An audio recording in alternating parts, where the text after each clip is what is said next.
Hello friends, welcome to Ameera's kitchen. வாங்க நான் வந்து பாலாடை சேர்த்து வச்சுருந்தேன். ஒரு மாதமாக இது எடுத்து வச்சுருந்தேன்.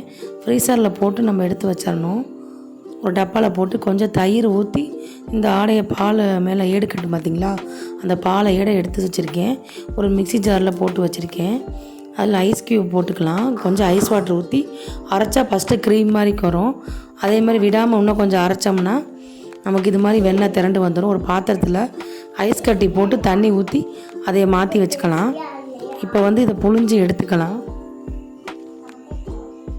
இது மாதிரி உருட்டினோம்னா வெண்ணெய் உருண்டு வந்துடும். கையில் ஒட்டாது பாருங்களேன். நல்லா திரண்டு வந்துச்சுன்னா ஐஸ் தண்ணியில் போட்டு எடுத்தோம்னா ஒட்டவே ஒட்டாது. நல்லா புழிஞ்சு விட்டு ஒரு பாத்திரத்தில், எந்த பாத்திரம் நம்ம உருக்க போகிறோமோ அந்த பாத்திரத்தில் போட்டுக்கலாம். நான் வந்து ஒரு வடைச்சட்டியில் தான் போட்டிருக்கேன். இதே மாதிரி எல்லா வெண்ணையும் எடுத்துக்கலாம்.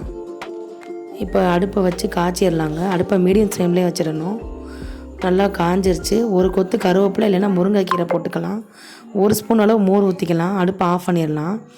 அவ்வளோதான் ஃப்ரெண்ட்ஸ், நெய் ரெடி. இந்த வீடியோ பிடிச்சிருந்தா லைக் பண்ணுங்கள்.